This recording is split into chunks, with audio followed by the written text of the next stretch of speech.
welcome to the Casual Historian Podcast. My name is Grant, and this is my co-host, James. Hello. This is the podcast where we talk about the things you don't usually get to talk about in your regular history classes, and today we're going to put on our tinfoil hats because this is conspiracy theories in American history. Yeah, specifically the American kind, because the others might make more sense. Conspiracy theories are a grand old tradition in America, like apple pie, baseball, and other less savory activities.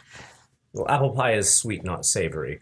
But you know, we do have this weird tendency in the United States to overblow our conspiracy theories much more than other parts of the world. I think there are a lot of cultural reasons for that are peculiar to America, and I'll get to those. But yeah, it's the American conspiracy theory is a unique animal compared to some others, and even weirdly, American perspectives on creating conspiracies for things that happen that don't affect us at all. So our culture of conspiracies here comes from largely that Americans distrust government. We distrust power. The creation of the United States came from a distrust of power. We overthrew first our local governments and then rebelled against the government that was 3,000 miles away. And so we have kept up with this distrust of government ever since, and this has led to conspiracies. Some of these conspiracies are of those of the government. Many of them are of groups trying to be the government. And they come from the very beginning. Like, during the American Revolution, one of the conspiracies is that the British Crown was trying to gradually erode our English liberties, and that they wanted to take control of America directly, which is, something that we don't like. And so we started a revolution on it. Well, I mean, I'm certainly willing to make the case that that conspiracies or this weird anti-authoritarian streak can be linked. But there's also another feature of conspiracy theories, especially in the United States, in which studies have shown that those who tend to hold to conspiracy theories tend to be also considered to be socially isolated. They can be linked with sociopathy, and they're also strongly linked with anti-intellectualism, in that no matter how much proof or evidence you can provide about something, a believer in a conspiracy theory will simply just say that you are a tool of the New World Order, lizard, queen masters, etc., etc., etc. Well, the lizard people is not an American thing. That's a British thing. You got that David Icke. It's spread here. It's spread here, but the internet. But I think it almost spread here more as a joke than anything else. And yet. Yes, but I guess when I talk about this history of American conspiracy theories, I want to talk with an early one that you can actually find in one of James Madison's writings. James Madison at the Constitutional Convention kept a detailed series of notes from the convention. He was one of the secretaries of it, so he wrote everything down. And one of the conspiracy theories comes from a person who would become a future presidential candidate representing South Carolina, Charles Pinckney, who would become governor of the state and then later a Federalist Party candidate for president. When the discussion over the slave trade was happening, he believed there was a conspiracy by the Virginians to abolish the slave trade in order to bring more wealth to Virginia. And his reasoning for it is that, well, if we abolish the slave trade, that'll increase the price of slaves in the domestic market.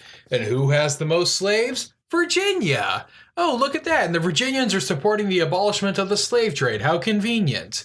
And so Charles Pinckney, based on that, pushed for a later end date to the slave trade because of a conspiracy of Virginian delegates. And this is why America is bad with conspiracy theories, because then we actually allow them to influence decision-making, actual relevant decision-making. Oh, that's not all. Of course, during the War of 1812, or just leading up to it, there was a conspiracy that British agents were going into New England and buying up wool, buying up a whole bunch in order to make the price of wool go up, and so that there's a smaller supply within the United States itself. Wow. Another big chunk of conspiracy theories are, many of them are often linked to the fact that we also just don't always understand the other.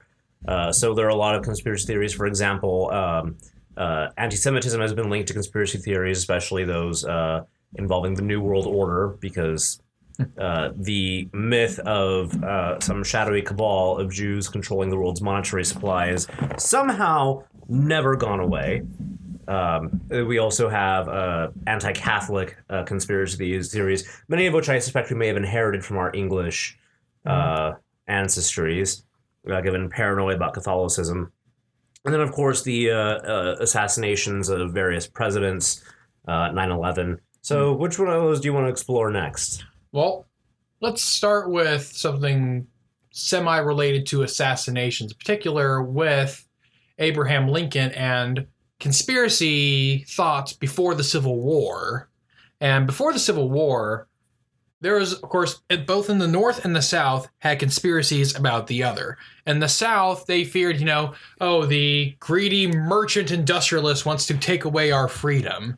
And in the North, it was the slavocrat powers want to perpetuate slavery. And in a way, these are both sort of correct, but they're getting really into deep, dark, nefarious corners. Like this is an elaborate conspiracy of people trying to manipulate everything, which is a common trope in conspiracy theories, which makes you realize how unreal they can be, because you can't have that elaborate of a cabal without information leaking out. And especially where conspiracy theories tend to center on government activity, I always have to express my admiration for them because they obviously have much greater faith than I do in the capacity and the capabilities of the government. Because in conspiracy theories, the government has its stuff together. I mean, it's moving, it is effective, it's efficient, and I'm like, great.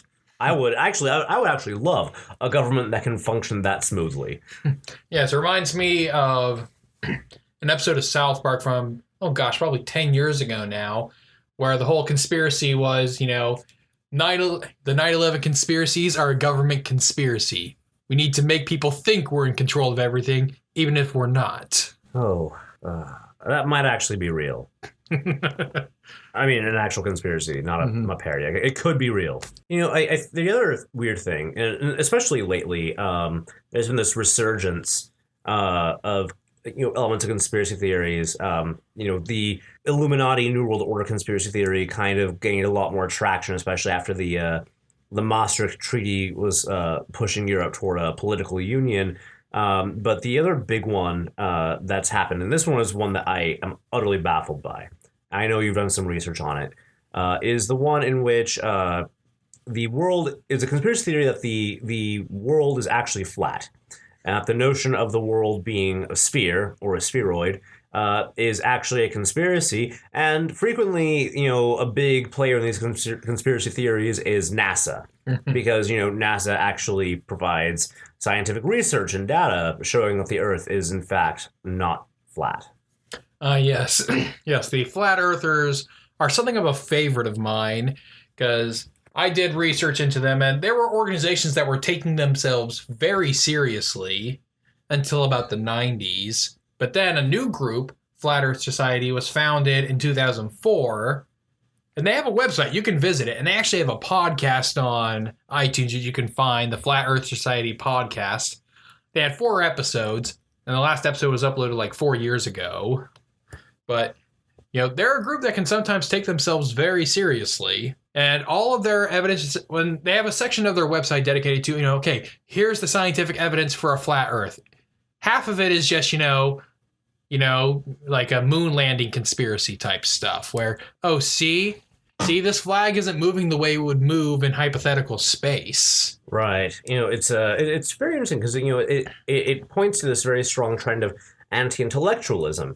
And how do you think that those might interact in, this cognitive dissonance where the notion of scientific fact or data simply cannot penetrate a wall of such firm conviction and belief in these weird theories? Well, anti-intellectualism is something also of an American trait, though I would recommend reading Alexis de Tocqueville in that it's not, anti-intellectualism isn't necessarily a bad thing in and of itself. See, the problem with intellectualism, as de Tocqueville points this out, is that the problem with intellectuals is that there's 2 things. They think they have all the information, and they think they should be in charge. And that can be a very dangerous combination, especially if they don't have all the information. Well, an argument against technocracy, which is what that would be, is not the same thing as being an anti-intellectualist. Well, depending on exactly how you're defining it, basically, Alexis de Tocqueville portrayed Americans as being anti-intellectual, but he didn't see that as a bad thing. It's like, Americans are going to be the economic engine of the world, he said. And that's, well, largely the case today. But the anti-intellectualism still contributes to conspiracies everywhere in the world. It just so happens anti-intellectualism isn't condemned in the United States like it would be elsewhere. We do, in some areas, it's almost fetishized. But, now moving back to, the wonderful world of politics. Yes. How about some of the bouquet of 9/11 conspiracy theories? Yes, well, of course, as we all know, jet fuel can't melt steel beams. What happened to Tower 7, even though the answer seems quite obvious when a bunch of debris fell on top of it? No. That's just what the Illuminati want you to think. Yes, and at this point, I almost don't even think about the 9/11 conspiracy theories, mostly because they've been so thoroughly demolished by this point that the only people, it's like, you almost feel like the people who are still spouting them out, you're thinking like, are you trolling me? Is this just an elaborate, it's like the whole, are the 9/11 conspiracies a government conspiracy?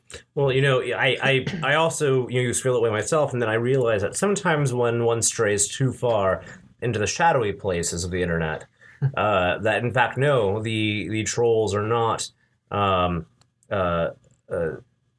ironic. They are real believers in these theories. And sometimes it's very interesting to note that some of these theories might be a bit contradictory at times, but oftentimes if you find someone who believes in one conspiracy theory, they have a few others, and they link them together in very creative and interesting ways. Oh, yes. I am jealous of their creativity. It's like, wow, can you write a novel? Orwell would have been proud.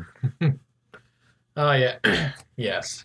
And a series of another set of conspiracy theories would be, especially more modern ones, birthers. If you're familiar with the people who once questioned whether or not Barack Obama was legally eligible to be president of the United States due to where he was born.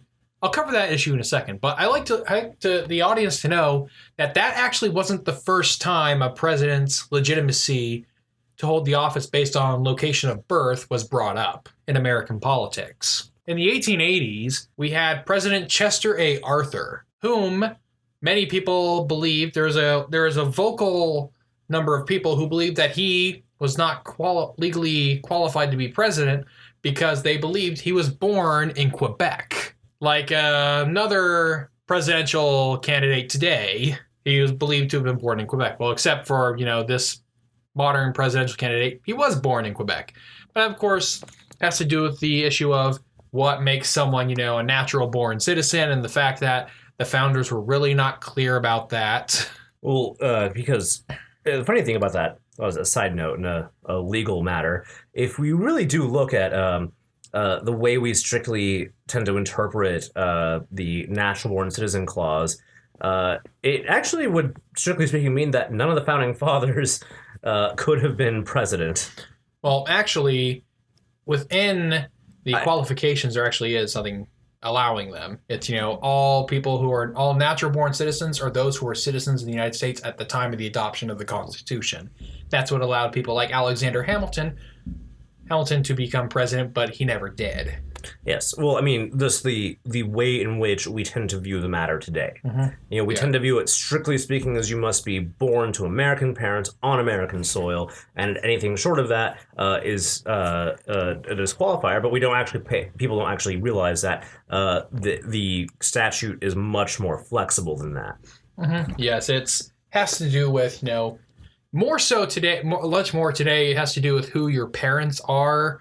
Like usually, if at least one of your parents is a U.S. citizen, and wherever you're born, you are considered a natural-born U.S. citizen. Yeah, it's also interesting to note that there's almost this assumption, as I've heard in some rhetoric from the Trump campaign regarding Ted Cruz, the notion that having held citizenship in any other country disqualifies you, which is also not something that is the case. Dual citizenship is, well, I don't believe, I'm not sure that it's ever been, we've had a president who's held dual citizenship while holding office, but it's not anything that would disqualify a person from holding office. Yeah, I don't know if we have had one, because there have been some funny candidates who actually could have been president, like Winston Churchill probably could have legally run for office had he. There's one qualification that he would have never met, which is you have to have lived in the United States for at least 14 years. That's one of the qualifications people don't tend to think about, because most of the people who end up running for president have spent their entire lives here. We don't live abroad very often. That's not that's not something Americans tend to do. Mostly because we have just a big ass country, and especially today when travel abroad has just become a lot more difficult due to 9/11 and subsequent terrorism, it's just become a lot more of a hassle. So we don't do that anymore. But, yeah, so and this brings me to another birther related conspiracy with Obama. It's that yes, there's a theory that he was born outside the United States, most frequently. Oh, he was born in Kenya. It's like, well, for one, even if he was born in Kenya, he would still be a natural-born U.S. citizen because his mother was a citizen. Don't know anything about his father, but from what I know about Barack Obama Sr., he was kind of a douche. Well, it's just, the other thing, too, is that the conspiracy theory does not merely stop to question does the person meet the qualification. Then it becomes not merely... for example, in the case of Obama, it wasn't really, is he actually qualified because he may have been born in Kenya to a possible non-citizen parent. No, now it becomes it's some weird conspiracy to infiltrate the U.S. government on the part of radical Islamic forces, and it's actually rather shocking because you look at these conspiracy theories, and I think that Obama has been probably the target of more conspiracy theories, the negative target of conspiracy theories, probably more than any post-war president, although Kennedy had his share, and so did Reagan. And, well, I think modern presidents are far more likely to have conspiracy theories thrown at them because George W. Bush had a lot thrown at him, especially from the very beginning with him not winning the popular vote, and that spurred on a large number of conspiracy theories. Yeah, that is actually, especially in the election of 2000, sometimes conspiracy theories reflect this weird thing in the human mind where we attempt to rationalize what appears to be irrational to us. And the thing is that, and it links to the anti-intellectualism, because the election of 2000 being decided as it was, there is a rational explanation for it. It might not be one that I like or agree with, but there is one. There's the constitutional existence of the Electoral College with a winner-take-all provision in the state of Florida for its states. You have the Supreme Court decision, which shut the door on it and awarded the victory as it did. There's no reason to read a conspiracy theory into that because it makes perfect sense. Now, people who don't know how the government works or sometimes doesn't work tend to resort to these weird anomalous concepts. Bush from the very beginning was the target of many, and of course first you had Florida, then 9 months into his presidency, oh look, planes crash into towers, then you get your 9/11 truthers. And of course, there were two different classes of 9/11 truthers, as I learned from a surprisingly once reliable source, the History Channel. And they divided the 9/11 truthers into two groups: the MIHOPs, M-I-H-O-P, and the LIHOPs, L-I-H-O-P. The MIHOPs were those who believed the government made 9/11 happen. M-I-H-O-P, made it happen on purpose. And the LIHOPs being let it happen on purpose. One of them is being, one of them is, Dick Cheney is in the Twin Towers setting up fuses himself. Yeah. And then you have the LIHOP saying, yeah, they knew it was going to happen and they just let it happen. Yeah.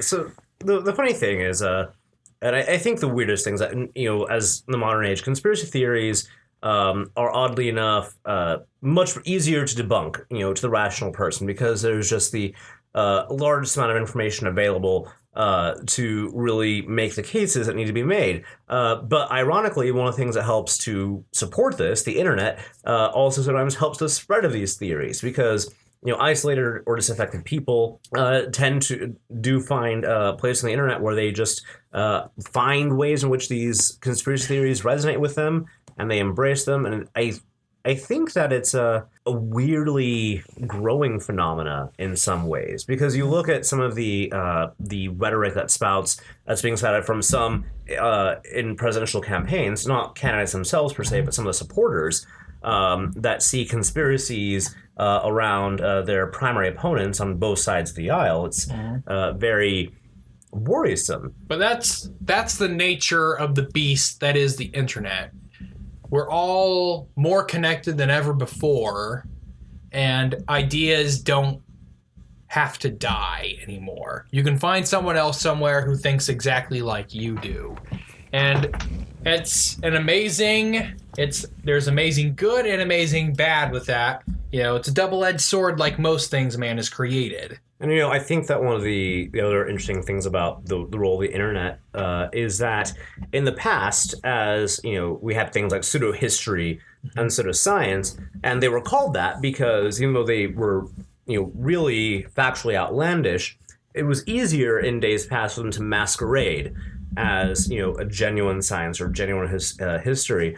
Less so much now. It's in a lot of ways it's somewhat easier to distinguish between pseudoscience and what is actually science, especially in flat Earth, for example, or between what is actually history and what is not. Some exceptions being in places where scientific consensus may be there, but is not as widely accepted in the public. For example, climate change. Conspiracy theories involving even the concept of climate change get very weird. But it's very interesting because the study that I'd read talks about conspiracy theories and links them to things like social isolation. Oftentimes, they're linked to a lower socioeconomic status, that there might be a mental health condition. But then they also tend to reflect views in more esoteric spiritualities. They're not necessarily within mainstream religions.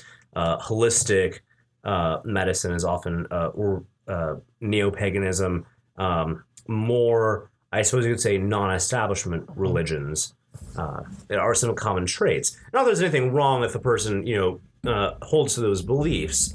But people who tend to invoke crystal healing practices and believe that vaccinating your children leads to autism do share a lot more in common with a person who might question how 9/11 happened than the rest of the thinking world. A story about the last time I attended a Tea Party meeting here in Modesto. The last time I went to a meeting, I think, was beginning of 2014. I hadn't been there in over a year. Decided to attend it just to see, okay, what are these people trying to do now? Or what are they still doing?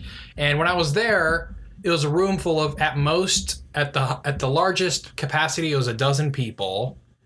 And the meeting started with this old lady handing out a piece of paper talking about chemtrails. Oh, I forgot chemtrails. How could we not have talked about chemtrails? Yes, well, that's something that sort of infiltrated what's left of the Tea Party in some locations. They've become a real conspiracy farm. But that's. Well, they in a lot of ways they were from the outset, because as early as 2008, many birthers found a platform within the Tea Party. Yes, a number did, but then again, the Clinton campaign was responsible for the birther thing anyways. They started it. Yes, but like any conspiracy theory, it gets out of control and never goes away somehow. Yeah, well, there's still those people who don't recognize the presidency of Chester A. Arthur. Well, then, I guess if there's anything else, perhaps we'll, in another episode, do a history of non-American conspiracy theories to let you branch out in your knowledge of those particular theories. Oh, those are the fun ones. Mm-hmm. Oh, yes, well, those all involve international banking. Yeah, the Rothschilds. Yeah, so perhaps we'll do that in a future episode.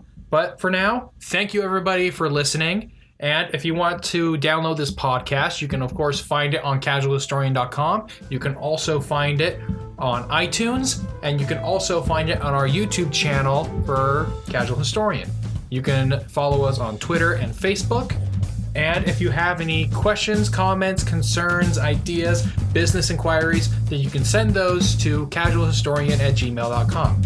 Thanks for listening.